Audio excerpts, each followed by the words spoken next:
Bonjour et bienvenue dans cette nouvelle vidéo consacrée à la pédagogie Montessori. Aujourd'hui, j'avais envie de vous parler d'une question qu'on me pose souvent, et donc c'est pour ça que dans cette vidéo consacrée aux questions de la semaine, je vais en réalité n'aborder qu'une seule question, mais qui m'est posée vraiment très fréquemment, plusieurs fois par semaine. Et donc je pense que cette vidéo pourra servir à un grand nombre de personnes qui sont intéressées par la pédagogie Montessori. Cette question c'est est-ce que telle activité c'est Montessori ou pas? Être Montessori ou ne pas être, j'ai l'impression que c'est la nouvelle grande question existentielle ces derniers temps. Et avec une réponse aussi bien souvent sur les blogs ou dans les groupes Facebook qui personnellement me hérissent, la fameuse phrase « c'est pas Montessori ». Alors pour moi cette phrase « c'est pas Montessori », et bien en fait elle veut rien dire. Être ou ne pas être Montessori, en fait pour moi là n'est vraiment pas la question. Cette question elle peut être posée quand on se demande si une activité eh bien, pourrait rentrer dans le cadre de la pédagogie Montessori ou pas, mais en réalité pour moi c'est un faux problème. C'est pas comme ça qu'on devrait se poser la question et c'est pas comme ça que en réalité la pédagogie Montessori envisage les choses. Donc pour vous expliquer mon point de vue par rapport à cette question, et est-ce que c'est Montessori ou pas, et en réalité pourquoi cette question pour moi n'a pas vraiment de sens, je pense qu'il faut revenir sur les questions des lois auxquelles nous obéissons. En tant qu'être humain sur Terre, nous obéissons tous à des lois qui sont en lien avec le développement de notre espèce. Ce sont des lois naturelles, des lois naturelles de développement et de fonctionnement. C'est-à-dire que peu importe d'où nous venons sur Terre, peu importe l'époque à laquelle nous naissons, aujourd'hui, il y a 100 ans ou dans un siècle, nous répondons aux mêmes lois de développement et de fonctionnement. Les lois naturelles s'opposent parfois et s'opposent souvent, en tout cas de plus en plus, aux lois de l'homme.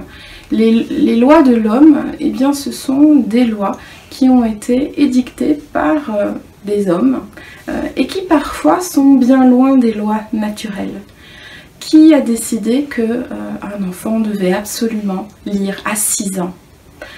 Qui a décidé qu'un enfant devait absolument avoir acquis telle ou telle compétence à un certain âge?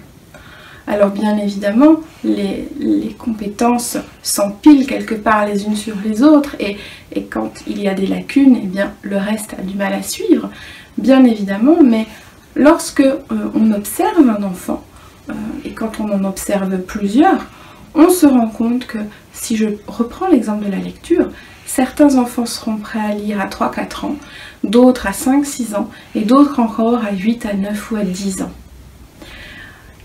La loi naturelle, elle dit tout simplement que chaque individu répond à des lois par rapport à son développement, au travers desquelles nous allons tous passer, plus ou moins au même âge, plus ou moins, pas exactement au même âge.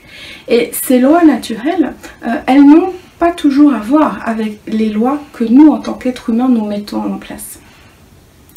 Et la pédagogie Montessori, elle est directement en lien avec les lois naturelles. C'est-à-dire que Maria Montessori, en tant que scientifique, à la base, il ne faut pas oublier qu'elle était médecin, a passé beaucoup de temps à observer les enfants, à étudier comment ils fonctionnaient, à découvrir leur monde intérieur.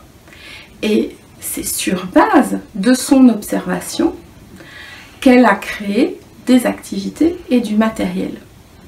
Pas l'inverse. C'est-à-dire que son matériel correspond à des lois naturelles du développement de l'enfant. forcément, quand on commence à rentrer dans la pédagogie Montessori, on a envie de mettre des choses en place. Et donc, parfois, il y a des activités qui nous plaisent en tant que parents ou en tant qu'éducateurs, mais qui ne vont pas forcément être repris comme étant officiellement estampillés Montessori. Et donc, du coup, on se pose la question de est-ce que c'est Montessori ou pas, la fameuse question. En réalité, comme je vous disais en début de vidéo, pour moi, c'est une fausse question. C'est-à-dire que si on se pose la question de est-ce que c'est Montessori ou pas, on repart dans une direction en lien avec des lois qui ne sont pas celles de l'enfant, qui ne sont pas les lois naturelles, mais celles de l'homme, celles du dogme, celles de la loi qui dit que c'est comme ça ou c'est pas comme ça. Est-ce que Montessori a prévu un encastrement de ce type-là ou pas? Est-ce que c'est Montessori de proposer à l'enfant de mettre des cure-dents dans un flacon avec des petits trous? Est-ce que c'est Montessori ou pas? Ça ne fait pas partie du matériel que j'ai vu en formation, alors est-ce que c'est Montessori? Si Montessori est vu comme une méthode, c'est-à-dire simplement son matériel, alors on est dans la partie loi des hommes. On est dans la partie où quelqu'un, arbitrairement, a décidé que c'était comme ça. Alors, ce comme ça peut être basé sur des faits totalement objectifs ou compréhensibles ou logiques, mais il n'empêche que c'est quelqu'un qui a décidé que c'était comme ça. Que dans la pédagogie Montessori, on faisait comme ci et pas comme ça. Pour moi, ça c'est vraiment une erreur dans la compréhension de la pédagogie Montessori. La pédagogie Montessori, comme je vous l'ai dit tout à l'heure, elle se base sur l'observation de l'enfant. Et c'est l'observation de l'enfant qui va nous donner les lois naturelles de son développement et de son fonctionnement. Si on considère la pédagogie Montessori comme étant une approche de l'enfant, une façon d'être en relation avec lui, qui va d'abord nous permettre d'observer, puis de comprendre quels vont être ses besoins et ses intérêts, alors nous allons tout simplement, en tant qu'éducateurs, parents éducateurs, répondre aux besoins de l'enfant en enrichissant le milieu d'une manière qui va lui convenir. Et donc, si nous observons que l'enfant est très intéressé, par exemple, par les transvasements, eh bien nous allons enrichir le milieu de l'enfant en proposant plusieurs façons de transvaser, tout simplement parce que c'est ce qu'on aura observé. Alors bien évidemment, il existe des grandes caractéristiques, des grands critères pour proposer une activité aux enfants. Bien évidemment, ces critères sont basés sur des observations et sur les lois naturelles de son développement et de son fonctionnement. Donc nous allons par exemple toujours proposer l'activité à un jeune enfant du moins de manière individuelle pour être sûr que lorsque nous faisons une présentation, cette présentation intéresse l'enfant. Si nous faisons une présentation à 15 enfants, nous risquons fort de ne pas intéresser tout le monde. Donc effectivement, ça c'est un critère, présenter à un seul enfant à la fois. Le présenter dans un plateau qui va agir comme un contenant et donc qui va aider l'enfant à se concentrer. Donc l'objectif et la logique derrière, ça va être ça, une aide à la concentration. Nous allons veiller à ce que sur notre activité ou notre plateau, il n'y ait qu'une seule difficulté. Soit nous crions, soit nous transvasons. Là aussi, ça a une raison logique qui est que le cerveau de l'enfant ne peut se concentrer que sur une seule chose. Et donc si nous multiplions les difficultés, nous risquons soit de divertir l'enfant sur de la compétence à travailler, soit de le mettre en échec. Donc ces critères-là sont en lien avec les lois naturelles du développement de l'enfant. Et même si l'activité que vous proposez n'est pas estampillée Montessori, en réalité, vous vous rendez compte qu'on s'en fiche complètement et que ça ne veut rien dire. Montessori, c'est tout simplement observer l'enfant, savoir ce qui l'intéresse et ce dont il a besoin, enrichir le milieu et permettre à l'enfant de vivre sa sensibilité sans limite et sans entrave. C'est ça en réalité la pédagogie Montessori.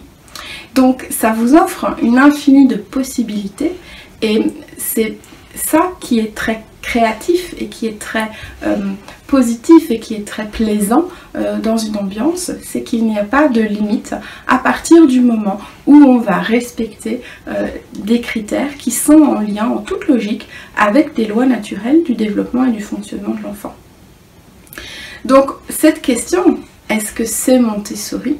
Vous comprenez donc qu'en réalité elle n'est pas fondée, qu'elle n'a aucun sens. Ce qui est Montessori, c'est tout simplement des activités qui sont en lien avec les intérêts profonds de l'enfant, qui sont présentées d'une certaine manière de sorte à respecter les lois naturelles du développement, et on s'en fiche complètement que cette activité-là fasse partie du panel officiel ou non des formations de Montessori. Et donc, vous voyez qu'en conséquence tout à fait logique de ces choses-là, le « c'est pas Montessori », en réalité ne devrait pas s'appliquer sur est-ce que Maria Montessori a mis en place cette activité ou pas, mais est-ce que les critères de loi de développement de l'enfant sont respectés ou pas, ou est-ce que je crée une activité qui est en lien, qui n'est pas du tout en lien avec les besoins de l'enfant. Donc ça demande, je trouve, une grande connaissance justement de ces lois naturelles du développement de l'enfant, et on se rend compte que le est-ce que c'est Montessori ou est-ce que c'est pas Montessori, ou la phrase c'est pas Montessori, en fait nous renvoie à notre connaissance de l'enfant, à notre connaissance de son cerveau, du fonctionnement de son cerveau, de son développement, de sa croissance, par quelle étape est-ce qu'il passe. Qu'est-ce que c'est qu'une période sensible et par quelle période sensible l'enfant passe? Ça demande un grand travail de réflexion, d'analyse, d'observation, surtout d'observation, pour savoir ce qui intéresse l'enfant, comment je pourrais répondre à ce besoin, à la fois en apportant quelque chose, mais aussi de par ma posture et mon attitude. Donc voilà, c'était une petite vidéo que j'avais fort à cœur de faire parce que c'est une phrase vraiment qu'on entend partout, le c'est pas Montessori. Je vous laisse réagir avec grand plaisir en dessous de la vidéo et je vous dis à bientôt pour d'autres sujets.